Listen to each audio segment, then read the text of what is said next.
Hi, I'm Stephen Vantassel. You're listening to Living the Wildlife, discussing all things related to vertebrate pest control as part of the Pest Geek podcast family.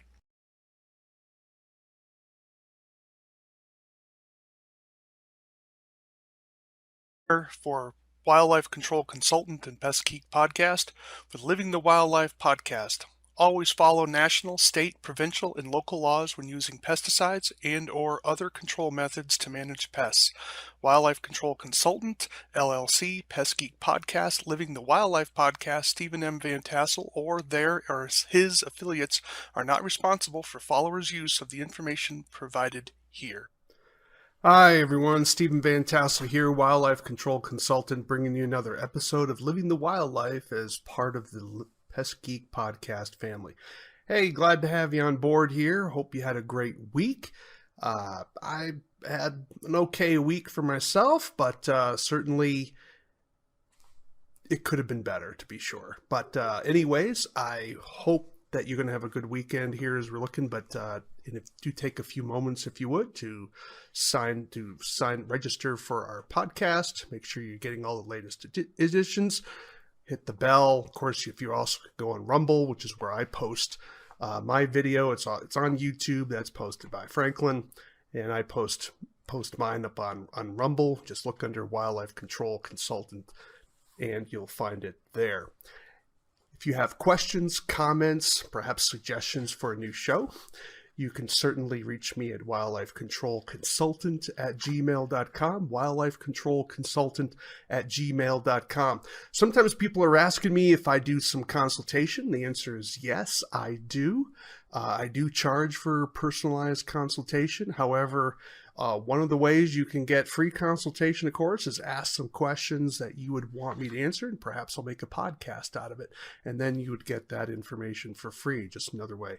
I do have a lot of articles online. You can just simply search for my name, Stephen Vantassel. There are very few. That's Stephen, and then Vantassel, V as in Victor, Antassel. And that's another way to get a hold of me. Just do a Google search on that, or a DuckDuckGo search, and you'll find a whole host of articles that I've written. Chances are I've touched on a topic that you could be interested in. So I haven't posted everything that I've written up on my academia.edu site, but I continue to add more periodically. I'm kind of running out of. I got most of them up, but there might be there's a few outliers that I haven't done as of yet, but I will probably get to them in the next coming months or so. But chances are there's a wealth of information there. And again, that is all free in terms of that you can download that. And of course, there's other materials out there elsewhere. If you Google my name, a lot of material out there. Of course, I also have several books on the market. You can see some of them listed up behind me up on the wall. And so things like the Wildlife Removal Handbook, 3rd edition, the Wildlife Damage Inspection Handbook, 3rd edition, revised. I also have republished Phil Nichols' book, Wildlife Pest Control. And you can also, and I also have one from Dr. Frischman that I've reprinted, and I'm presently in the process of revising it. So those products are relatively cheap, although the Wildlife Damage Inspection Handbook is still $75 post-paid, because that's color, 8.5 by 11. There's a lot of technical information in that, but if you want to really step up your game on damage inspection, that is the way to go. It talks about the methodology, talks about the processes of various locations, calendar, eyeshine, and then I have basically various chapters on each specific species or species group. Talks about key things to look for in terms of their damage. Where a lot of your publications, you go out there that they'll teach you how to do tracks and this sort of thing.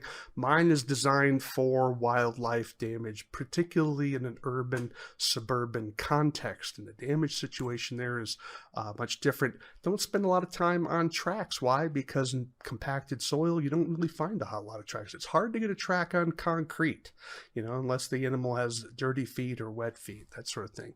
But anyways, a lot of information. But if you want to have a personalized consultation, you can certainly reach out to me at wildlifecontrolconsultant@gmail.com. Happy to talk with you about that. It's a 1 hour minimum, and then it's 10-minute increments after that. All right.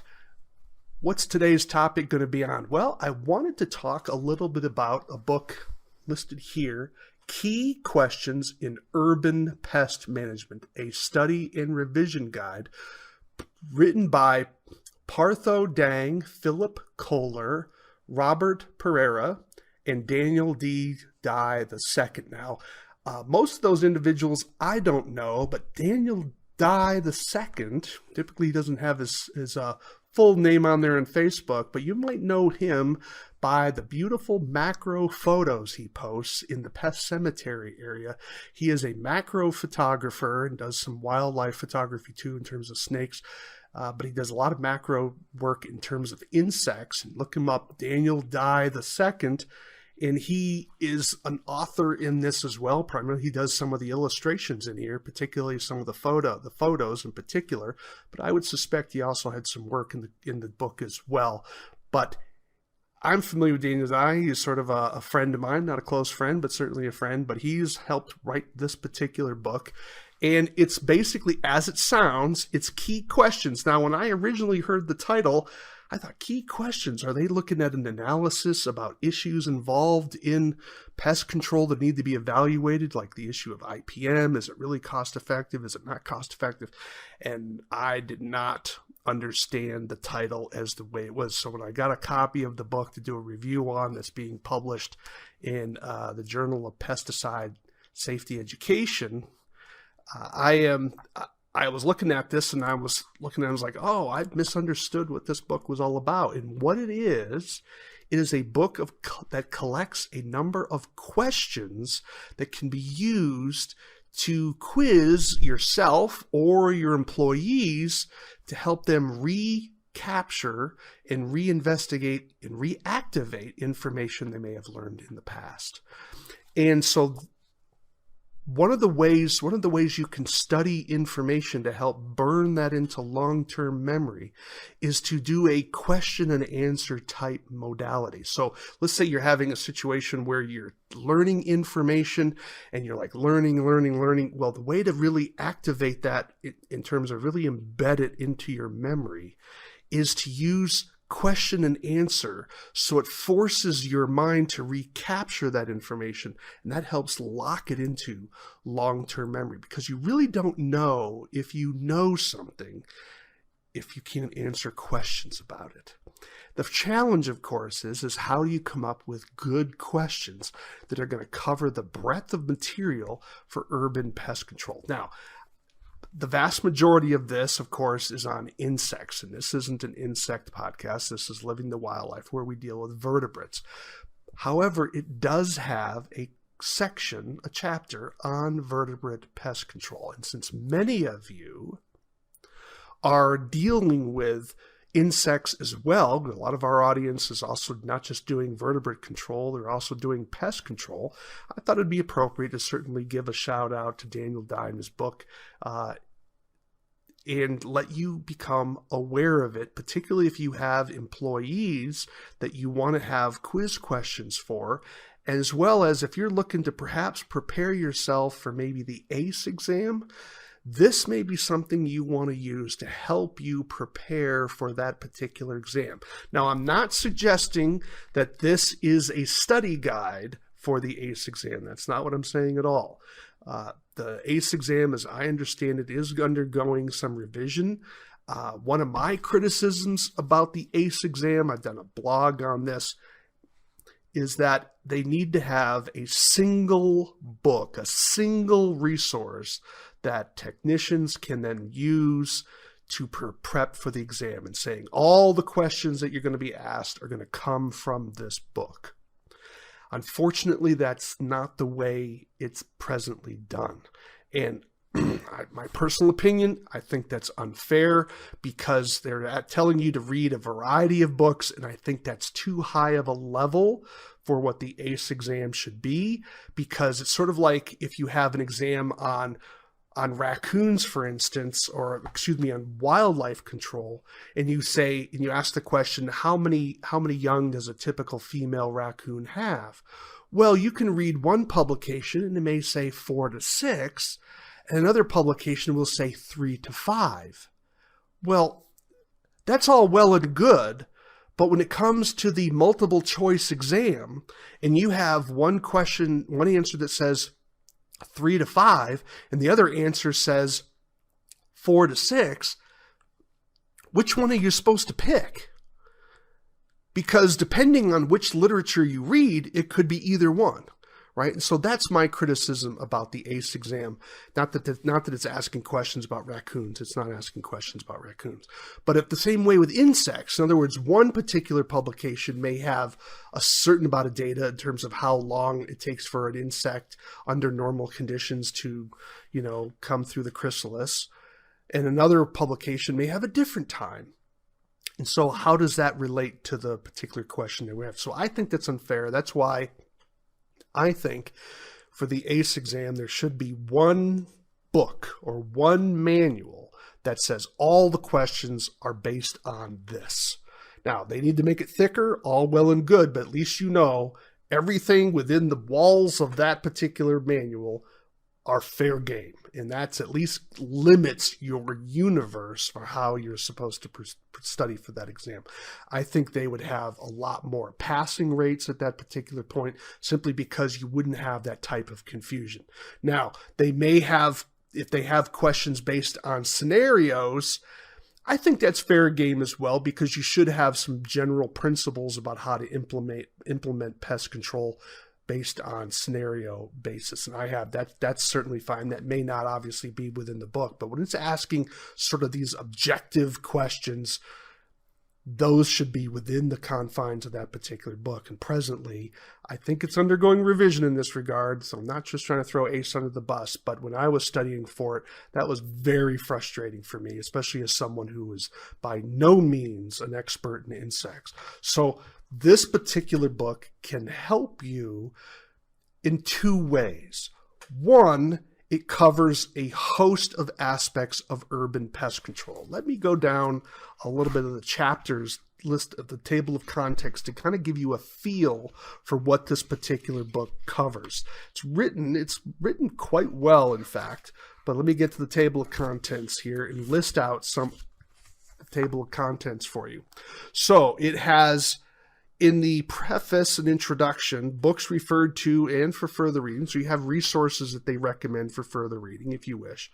But chapter 1 is Introduction to Urban Pest Management. Chapter 2 is Pest Identification.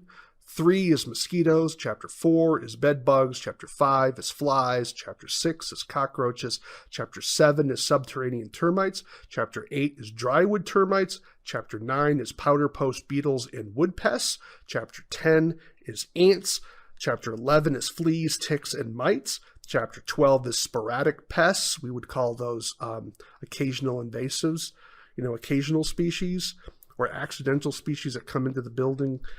You have Stored Product Pests in Chapter 13. Chapter 14 is Rodents. Chapter 15 is Birds and Bats.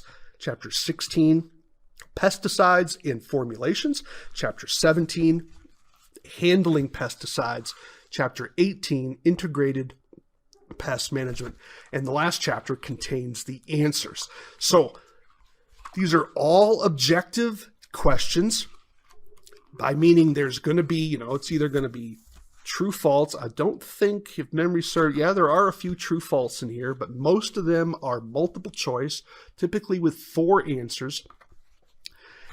One of the things you have to keep in mind with this particular book is that sometimes there is more than one correct answer. So this is something I did criticize the book for, and that is sometimes the question, because in America, because this book is actually written for an international audience, you can say, I don't want to be learning about insects outside the country.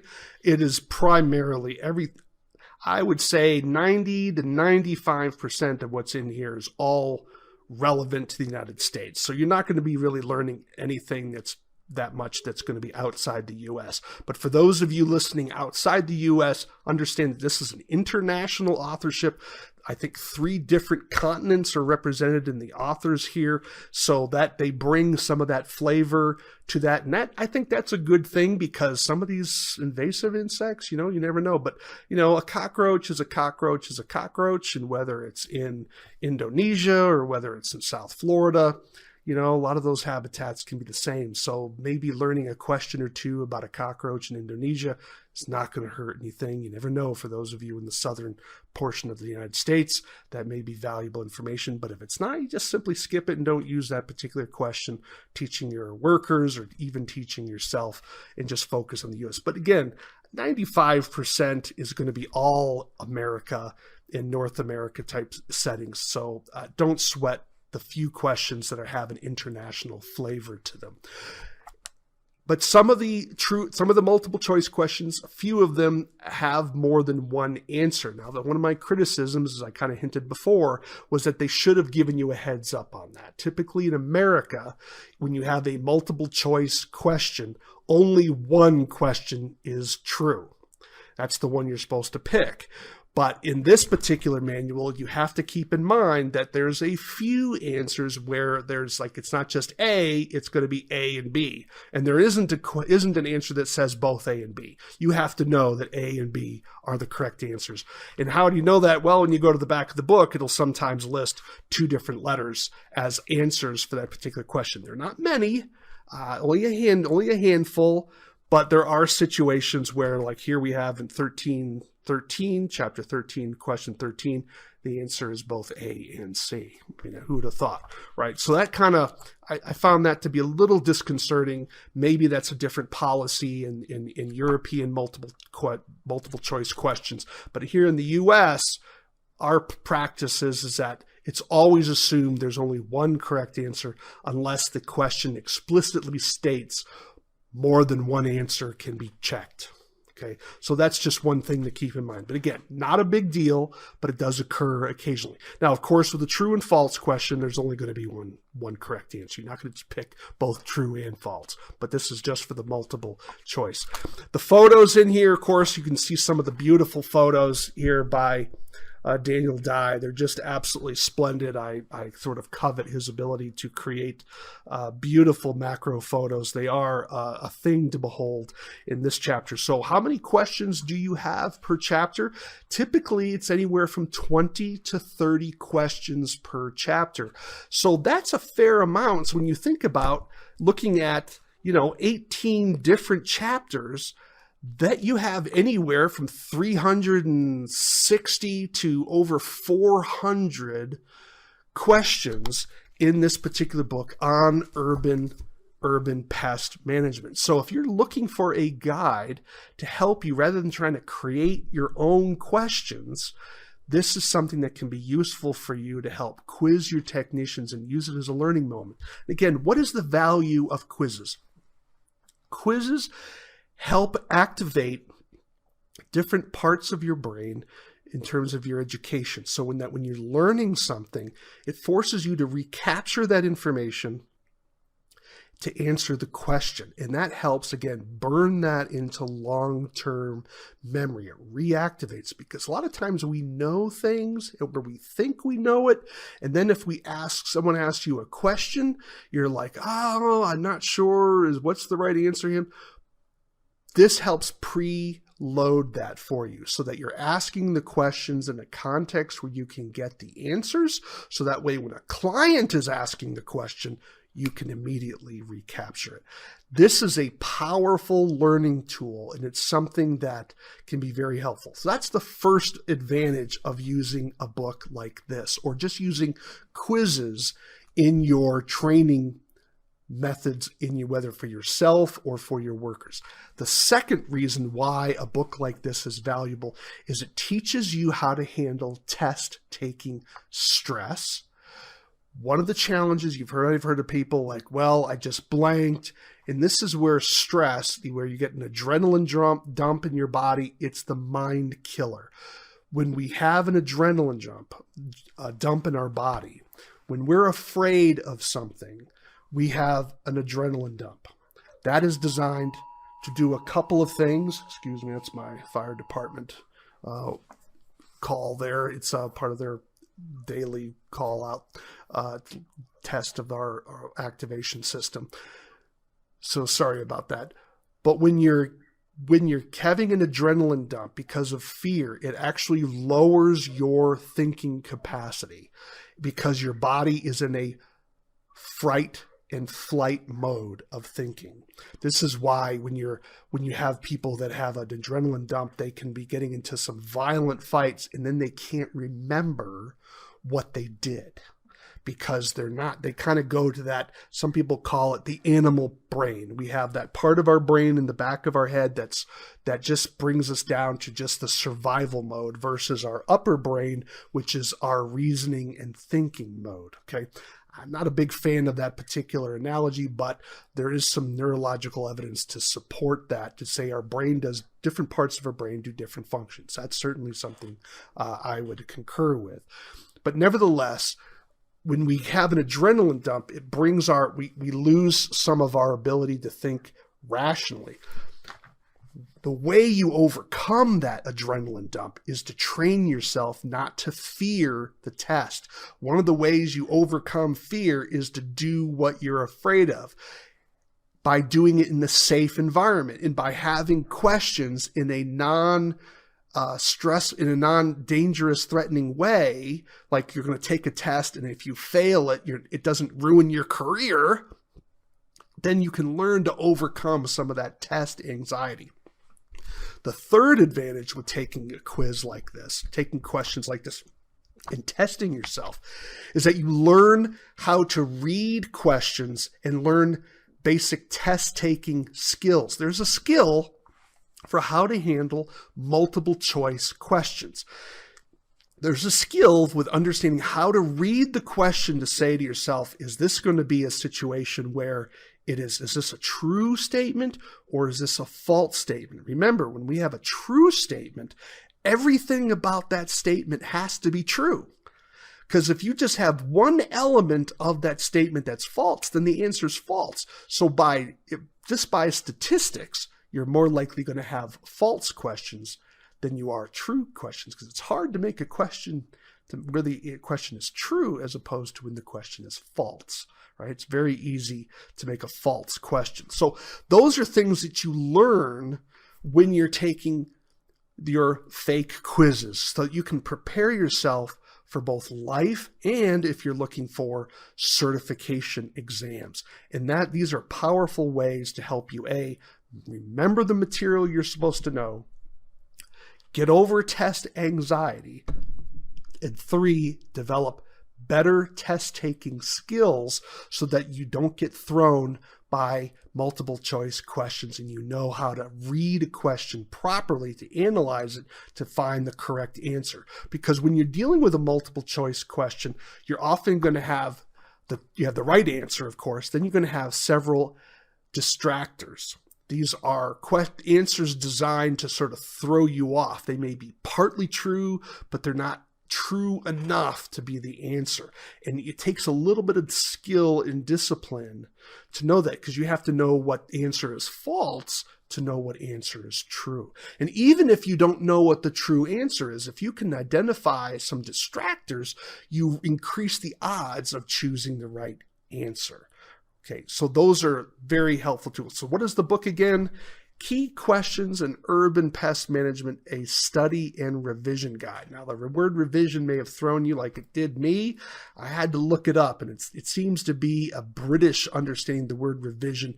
It's basically like a study. It's a way of forcing you to remember what you were taught. So that's what they mean by revision guide. It helps you revise your understanding of the material by asking questions. It's a teaching method, and it can be a powerful one because it's quick, it has a fast response, and it helps burn information into long-term memory. So what is this book again? Key Questions in Urban Pest Management, a Study and Revision Guide by Partho, Dhang, D-H-A-N-G, Philip Kohler, K-O-E-H-L-E-R, Roberto Pereira, and Daniel D. Dye II. And you can pick this up. It's published by Cabi Press, C-A-B-I. I hope you can all read that well enough. C-A-B-I, Cabi Press. Published in 2022, soft cover. And again, there's probably about 400 questions in here. It would be my guesstimate. I didn't count all of them, but there's a fair amount that can be helpful for you. And there's even a couple chapters in here on vertebrate pest control. Again, this can be helpful for you to train your workers to prepare for either your state exams and also prepare for maybe your certification exams. Those of you looking to become an ACE or perhaps a BCE, whatever the case may be, these can be helpful. Or you're just wanting to make sure that you lock in information on pests that affect urban environments. One more thing I wanted to add, they have very cleverly written summaries of each division. They'll talk a little bit about subterranean termites. Like in chapter 7, they'll have a page and a half on subterranean termites where they overview basic concepts. And that alone can be a valuable way to reactivate learning that you've had in the past. They're very smartly written. Now, I want to be clear, those introductions to each chapter won't necessarily help you answer the questions, but they are well written to help you if you need to tell your workers, let's learn a little bit about the fundamentals of subterranean termites. Well, that page and a half is like a cliff notes about some key elements and issues related to subterranean termites that can be helpful for them. It can help be a beautiful introduction. And I think their introduction to urban pest management in general was superbly written. And if you're looking for a justification for your job and you want what does it mean to be an urban pest control person and why is it important and what do you do? Those 4 or 5 pages are worth a lot, in my opinion. They're very smartly written. In a time when many academics never found a word they didn't want to write down, this book is the height of succinctness. It's written smartly, easily, and I think you'll find a lot of these questions very useful. Not making any money on this book, just so that you know, but Daniel Dye is a friend of mine. I can't say he's a close friend, but he is a friend of mine. But I do recommend the book for those of you who are doing urban pest control. And it does have a couple chapters on vertebrate pest control as well. So hope you find that useful for you. Again, I'm Stephen Vantassel. You've been listening to Living the Wildlife. Do take a few moments, subscribe to the channel. Join us over on Facebook for the Pest Geek Podcast group there. Definitely join us. Tell us about your triumphs and your trials and your questions. We'll try to answer those there as well. Of course, if you also have questions you'd like me to cover on the Living the Wildlife podcast, definitely reach out to me at wildlifecontrolconsultant@gmail.com. Wildlifecontrolconsultant@gmail.com. Would love to hear from you. And again, take care and be safe out there. This is Stephen Vantassel, Living the Wildlife. Why? Because we want you to live the wildlife, not be the wildlife. Take care, everyone.